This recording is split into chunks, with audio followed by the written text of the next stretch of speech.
네, 7월 임시국회는 이제 문을 열었고요.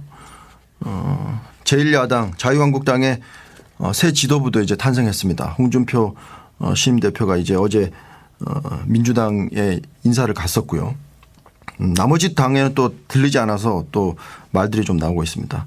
어제 또 국회 정상화를 홍 대표가 선언했다가 또 정우택 원내대표가 긴급 의총을 열어서 다시 보이콧하는 그런 상황도 또 펼쳐졌습니다. 네, 자유한국당 정우택 원내대표 연결해서 이야기 좀 나눠보겠습니다.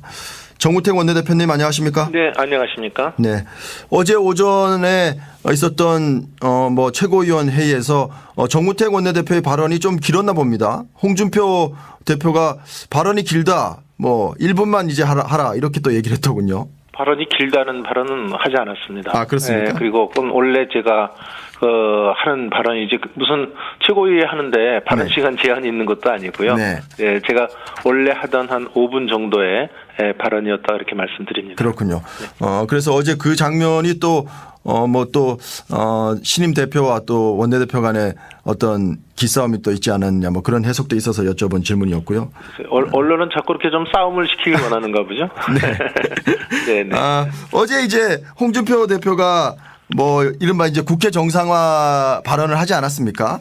뭐 인사청문이라든지 이런 것과 연계하지 않고 추경이나 정부조직법도 뭐 흔쾌히 또 이렇게 협조하겠다는 식으로 얘기를 했지만 또 불과 몇 시간 만에 정우택 원내대표께서 이제 긴급 의총을 열어서 논의를 이제 다시 이제 결론을 내려서 없던 일로 만들었는데 말이죠. 그것은 좀 순서가 틀렸고요. 네. 저기 그 긴급의총 소집은 이미 오전에 네. 제가 원내대표로서 지시가 떨어진 상황이고요. 네. 아마 그런 발언은 아마 추미애 대표를 방문한 직후인지 아마 전병헌 정무수석이 왔다 간 뒤에이기 때문에 네. 시점상으로 조금 앞뒤 순서가 좀 바뀌었다는 말씀을 드리고요. 네. 어저께 무슨 국회 정상화 발언을 한 게 아니고요. 네. 아마 지금 저렇게 청문회를 해도 네. 저렇게 대통령이 독선과 독주로 임명을 하는데 네. 이건 뭐 해봤자 그렇지 않냐, 당력 소모 아니냐 이런 아마 대표로서의 개인 소견이었을 거예요. 네. 어떤 논의를 거쳐서 네. 어떤 최고위원회의 결정이라든지 또는 충분한 의견 수렴에서 나온 것은 아니고 네. 아마 본인의 생각에서 이 청문회가 지금 거의 무용화되고 있지 않습니까? 네. 그렇기 때문에 그런 데에 대한 아마 개인 심정을 얘기한 것이고 모든 국회 원내 전략이라든지 네. 또 대야의 국회에서의 관계는 제가 원내대표로서 하고 있기 때문에 그건 의원총회를 거쳐서 의원들의 총의를 모아서 운영해 나가고 있다고 이렇게 말씀을 드리겠습니다. 네. 홍 대표는 물론 자유한국당의 원내 문제는 원내대표가 알아서 하고 자신은 이제 당 문제만 하는 것을 운영한다 이렇게 전제를 했지만 의원들의 소신은 존중하지만 당이 나아가야 할 방향하고 대치되는 일은 좀 자제했으면 좋겠다. 자제해줬으면 좋겠다. 이렇게 말을 했는데 말이죠. 당이 나아갈 방향은 혁신과 재건입니다. 네. 네, 국회의 대책이 당이 나아갈 방향이라고 얘기하는 것은 아까 서두에 원내는 원내대표가 또 당은 당대표가 맡는다는 말하고 모순되는 것이죠. 네. 그러니까 당이 나아갈 방향은 지금 국민들에게 신뢰를 얻어가는 그런 어떤 당의 재건과 혁신의 이런 바람이라고 저는 이렇게 보고 있고요. 네. 어디까지나 국회에서의 대야 관계라든지 국회에서의 모든 돌아가는 상황에 대해서는 원내대표가 모든 걸 책임지고 하는 것이라는 말씀을 강조드리고 네. 또 당연한 일이라고 저는 생각하고 있습니다. 네. 오늘 국토위라든지 뭐 한노위라든지 이런 이제 상임위가 열려서 추경안을 심사할 것으로 지금 전해지고 있는데 물론 지금 바른정당과 자유한국당은 참석하지 않지만요. 네. 그럼 그렇게 해서 예산 심의가 되겠습니까? 네. 예산이라는 것이 여야 합의에 의해서 통과가 되는 것인데 네. 그렇게 바른정당과 또 지금 저희 자유한국당이 추경 심사에 임하고 않고 있지 않습니까? 네. 저는 이것이 지금 여당이 소위 밀어붙이기식 지금 이걸 하고 있다고 봅니다. 네. 지금 예를 들어서 야3당이 이번에 추경이 법적 요건에 부합되지 않는다 이런 결정을 내리지 않았습니까? 네. 그러면 그 추경을 좀 존중하고 추경의 그 요건에 맞는 추경을 좀 변경한다든지 네. 내용을 한다든지. 근데 세금을 갖고 공무원을 증원을 시키겠다. 네. 또는 알바성 일회성 그런 공공 일자리 만들겠다 이런 것들이 지금 문제가 되고 있는데 네. 이런 문제에 대해서 조금 수정을 해온다든지 뭔가는 변화가 있어야 되지 않겠습니까? 그렇지만 야3당이 그렇게 정책위원장이 얘기를 하고 야3당이 얘기를 하는데도 네. 하나 변화 없이 이걸 그냥 밀어붙이기로 무조건 이거 그냥 우리는 통과시켜야 된다고 하니까 네. 이런 데서 지금 협치의 정신이 나타나지가 않는 거죠. 홍준표 대표 역시 공무원 증원은 절대 불가다. 공공 일자리를 국민 세금으로 늘린다면 그리스로 가는 것이고 나라가 망하는 것이다. 이렇게 이제 얘기를 하셨고 그런 것 외에는 추경 요건에 맞으면 해주는 것이 맞다. 추경 심사에는 참여해야 된다. 이렇게 얘기했는데 같은 뜻이라면 홍 대표의 이런 당 대표이기도 하니까요. 좀 같이 따라주는 것도 맞지 않을까 생각되는데 어떻습니까? 당대표 얘기니까 따라주고 이런 게 아니고요. 네. 지금 그것에 대해서 그 내용적인 측면에서는 우리의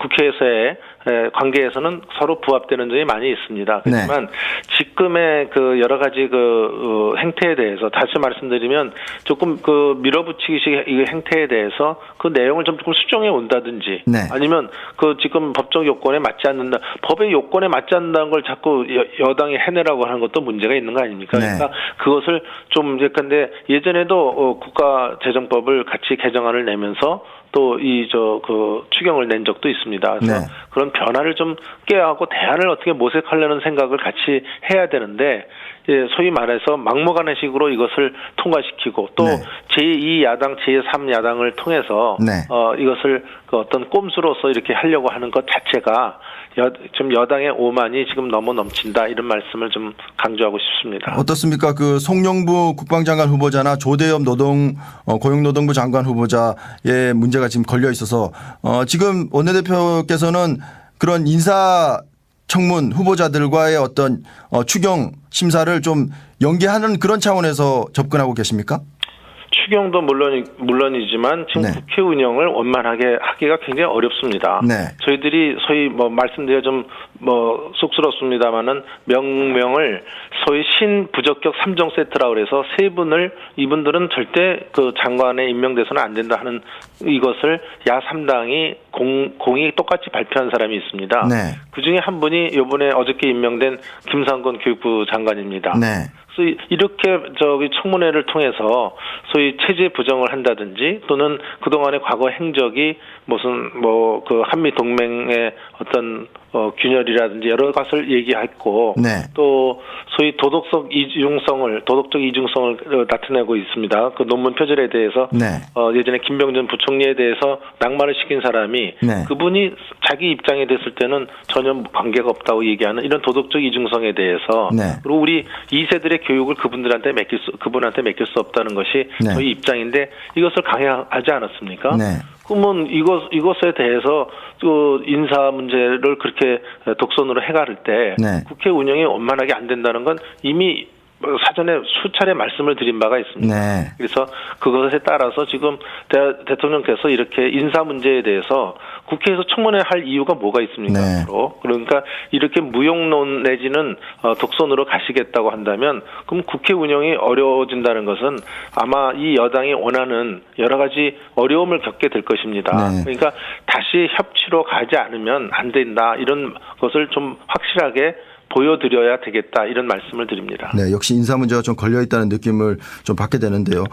정부조직법 관련해서는 홍준표 대표는 자신들이 하려는 정부조직 한번 해보는 것이 맞다. 국민의 판단은 국민의 몫이다. 야당이 그것을 막는 것은 별로 명분이 없다. 이렇게 얘기했는데 마찬가지로 정부조직법도 연계가 좀 되어 있습니까?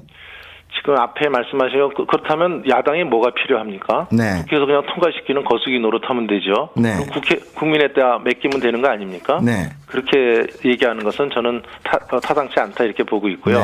정부조직법을 개정하더라도 이것이 합리적인지 아닌지 따져보고 국회에서 통과시켜야 되는 거 아닙니까?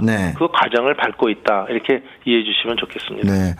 어떻습니까? 원내 전략은 역시나 정우택 원내대표를 중심으로 한 분들이 하게 되고 앞으로도 홍준표 대표는 뭐 원내 인사기도 하지만 여전히 대표니까요. 그런 부분에 있어서는 어떻게 투트랙으로 가게 되는 겁니까? 어떻습니까? 원래 당 전체 그 윤곽은 투트랙입니다. 네. 그래서 당은 당 운영이나 이런 것은 당 대표가 맡는 것이고 네. 원내 대표라는 것은 국회의 모든 일을 관장하는 대표를 따로 선출하는 것입니다. 네. 그래서 당에는 당 대표가 있고 또 원내 대표가 있는 것입니다. 네. 그래서 이거 지금 말씀 주신 것은 당연한 그 권능이고 네. 또 책무라고 이렇게 보고 있습니다. 그래서 그래도 이것을 네. 새삼스럽게 네. 무슨 뭐 누구는 뭘 맡고 누구는 뭘 네. 맡고 한다는 얘기 자체가 저는 좀 우스운 말씀이다 네. 이런 말씀을 드립니다. 그래도 이제 밖에서 봤을 때는 당 대표와 원내 대표 간의 어떤 뭐랄까요 불협화음이라고 그럴까요, 뭐 엇박자라고 그럴까요, 그런 것들이 자꾸 비춰지면은 글쎄요 국민들이 봤을 때는 당이 좀 저렇게 삐걱대면서 굴러가는 것 아니냐 이렇게 또 받아들일 수도 있으니까요. 네, 그런 점에서는 이제 언론에다가 그 서로 의견이 세상의 정치라는 건 다양성의 사회인데 네. 의견이 같을 수는 없죠. 그렇지만 그 의견이 다른 걸 조율해서 언론에다 한 목소리를 내는 것이 네. 맞는 얘기다. 뭐 지금 지적하신 대로 그 언론이나 또 국민들에게 엇박자가 가는 말씀을 드리는 것은 자제해야 된다 이렇게 봅니다. 그러니까 홍 대표가 지금 이제 막 대표됐으니까 네. 조금 더 이 원내 상황도 잘 파악을 해가면서 자기 소신과 생각을 소위 충분히 당내에서 조율하고 얘기하는 것이 필요하다 이런 말씀을 드립니다. 네, 홍준표 대표는 사실 뭐 독불장군 리더십이다 이런 또 뭐 그런 지적도 있고 그래서요. 자유한국당 내에서 좀 그런 홍준표 대표의 어떤 그런 좀 리더십을 좀 뭐 길들이려는 차원에서 조금 이렇게 가는 것 아니냐 그런 시각도 있던데요. 어떻게 받아들이십니까? 길들인다는 말에는 동의하지 않고요. 네. 그런 우려의 시각은 많이 갖고 있습니다. 네. 이제 어떤 측면에서는 좀 독단적 발언 또는 네. 발언이 좀 과한 발언이 있기 때문에 네. 그런 것이 우리 당의 지지도나 또는 우리 당을 좀 신뢰해 나갈 수 있는 많은 우리 국민들한테 혹시 찬물을 끼얹지 않을까 네. 이런 우려의 시각이 있는 것은 사실이지만 뭐 홍준표 대표가 앞으로 이제 대표가 됐으니까 네. 더 잘 해 나갈 것이다 이렇게 보고 있습니다. 네. 어제 이제 민주당만 또 그 홍준표 대표가 방문을 해서 말이죠. 다른 당의 예방 일정도 나와 있습니까? 다른 당의 예방 일정은 제가 알기로는 안 나와 있는 걸로 알고 있습니다. 아, 그렇다면 이제 뭐 바른정당이나 국민의당은 좀 섭섭할 것 같은데요. 글쎄요. 지금 뭐 다른 당에 대해서는 네. 아마 그것이 이제 앞으로 양강 구도로 가기 위한 어떤 그것 아니냐 그런 시각이 있어서요. 그런 생각을 갖고 있는 것 같아요. 그래서 네. 곧 뭐 해체 흡수 내지는 뭐 그렇게 될 정당까지 찾아갈 필요가 있겠느냐 네. 그런 생각도 갖고 있는 것 같은데 네. 뭐 제가 속마음은 안 물어봐서 모르겠습니다. 네. 뭐 당내 관련해서 한 가지만 더 여쭤보면은 그 어제 홍준표 대표가 이제 지명직 최고위원회 뭐 자신의 측근인 이종혁 최고위원을 임명하지 않았습니까? 네. 그래서 이것을 두고도 또 뭐 친홍파를 만들기 위한 또 그런 것 아니냐 이렇게 얘기가 나오던데요. 네, 일부에서 그렇게 보는 시각이 있습니다. 네. 더군다나 이 지명직 최고위원이라는 것은 어떤 지역적 균형이라든지 또는 누가 보더라도 소위 전당대회에 출마하지는 않았어도 이런 분이 오서 최고위원회 한 멤버로서 참여하는 것이 좋겠다 하는 그런 분이었으면 좋았을 뻔했는데 네. 마침 뭐 이종혁 전 의원이 뭐 능력이 없다 이런 차원이 아니라 네. 이 홍준표 후보의 소위 밖에서 볼 때는 뭐랄까 신복이라고 할까 지금 네. 말씀하신 대로 네. 그런 이미지를 갖고 있기 때문에 네. 조금 다른 차원에서 인선을 했으면 좋았을 뻔하지 않았나 네. 이런 생각들을 많이 갖고 있는 것 같습니다. 네. 앞으로 저는 홍준표 대표가 정말 누가 보든지 정정당당하고 공평하고 또 말도 정제해 가면서 네. 또 충분히 생각한 다음에 말을 하는 이러한 형태의 이미지를 가져간다고 그런다면 네. 저희 정당은 국민들로부터 점점 신뢰를 받아갈 수 있을 것이고요. 네. 그 예전에 페북에 올르듯이 네. 좀 국민들이 듣기에는 거북스러운 말씀을 계속 한다고 그런다면 네. 저희 당은 굉장히 어려움에 있을 거라고 봅니다. 그래서 네. 기대 반 우려 반 지금 뭐 네. 이렇게 표현을 제가 하겠습니다. 네, 뭐 정우택 원내대표께서는 뭐 속담이긴 하지만 뭐 새치혀가 문제다 이런 말씀도 또 하셔서 뭐 새치혀라는 것은 네. 뭐 홍준표 대표한테 한 얘기보다는 네. 제가 원내대표 될 때도 그런 말씀을 했습니다. 네. 국회의원들 간에도 네. 서로 품격을 지켜야 된다. 네. 그래서 칼로는 손을 뵐 수 있지만 네. 또 혀는 사람의 마음을 뵐 수 있다. 네. 그래서 이 말을 절제해야 된다는 얘기를 저는 늘 우리 국회의원들한테 하고 있는 얘기입니다. 네. 앞으로 뭐 사무총장이라든지 또 대변인 인선도 남아 있는데 그런 부분에 있어도 홍준표 후보가 좀 안배를 적절하게 하는 그런 인선을 좀 해야 된다고 보십니까? 네, 저는 그렇게 생각하고 있습니다. 아마 총장 인선은 오늘 이루어지지 않을까 이렇게 보는데요. 네. 하여튼 그 인선 자체가 저 대통령도 지금 인사 문제 때문에 말들이 많지 않습니까? 네. 그것처럼 인사가 만사라고 얘기하는 것처럼 네. 우리 당내 인선도 그 인선을 하는 걸 보고 당 대표의 생각을 이해할 수 있는 것입니다. 네. 좋은 분으로 또 그 우리 혁신을 이제 끌고 가야 되는데 혁신과 단결을 끌고 갈 이런 좋은 사무총장이 등장하기를 기대합니다. 네. 뭐 국민의당 관련해서 한 가지만 더 여쭤보면은 지금 이제 국민의당, 민주당, 바른정당, 자유한국당 이런 구도로 좀 재편이 돼 있는데 국민의당은 뭐 어제 이제 이용호 정책위원장이 자유한국당은 적폐 원조격이다. 뭐 대선 때부터 이번 경선에 이르기까지 뭐 정책 대결 대신 막말 생산 이런 것만 했고 뭐 스스로 사진 찍기도 좀 부끄럽다 이렇게 얘기했던데요. 네, 그러니까 그것 자체도 지금 제가 네. 말씀드린 것처럼 다른 당도 말을 정제해야 됩니다. 네. 남의 당을 뭐 적폐의 원조를 그동안 저희들은 굉장히 어려운 과정을 겪어오면서 네. 국민들께 반성의 이 시간을 가지면서 전국을 투어하면서 저희들이 잘못한 것에 대한 반성과 다짐을 임명진 비대위원장이 있을 때부터 해오고 있습니다. 네. 저희도 이 문제에 대해서는 저희도 계속 겸허한 자세로 국민들께 임할 것입니다. 네. 그렇지만 그것을 한 정당을 네. 적폐 원조 정당이라고 그러고 막말 생산 정당이라고 한마디로 규정하는 것은 네. 그 남의 당에 대한 도리가 아니죠. 그것이 이런 말이 오감으로써 국민들에게 정치에 대한 혐오감을 갖게 하는 것이다 이렇게 보고 있습니다. 그것이 이번 제보 조작 사건 파문으로 인해서 국민의당이 처한 어떤 그런 위치라고 그럴까요? 그런 것들이 좀 곤혹스러운 측면이 좀 나타나고 있다 이렇게 봐도 되겠습니까? 저는 그런 굉장히 어려움이 있다고 봅니다. 정말 이 조작 사건이 사실이라면 네. 이것은 국민 전체를 기만한 거 아닙니까? 네. 그렇다고 해서 제가 그 정당이 정말 국민 기만 정당이고 망할 정당이라고 얘기를 한다면 네. 그건 저쪽 당에서는 어떻게 듣겠습니까? 네. 그래서 저희들은 그것보다는 지금 검찰 조사가 이루어지기 때문에 네. 검찰 조사가 이루어지고 그 검찰 조사 결과가 미흡하고 이해가 안 가는 점이 있을 때는 네. 그때는 저희도 특검을 네. 생각을 하고 있습니다. 근데 저희들은 이미 문준용 씨에 대한 네. 특혜 채용에 대한 특검법을 이미 발의해 놓고 있습니다. 네. 그렇지만 이번에 이제 실체적 조작 사건이 또 첨부가 되지 않았습니까? 네. 이것까지 만약 첨부가 된다고 한다면 아마 특검법 얘기를 하게 될 거고요. 네. 거기에 따라서 지금 이 국민의당이 과연 그대로 존재해 나갈 건지에 대한 의문까지도 지금 많이 제기되고 있기 때문에 네. 이 사태를 좀 추이를 지금 지켜보고 있다고 이렇게 봅니다. 알겠습니다. 자유한국당 정우택 원내대표와 이야기 나눠봤습니다. 원내대표님 오늘 말씀 고맙습니다. 네, 감사합니다.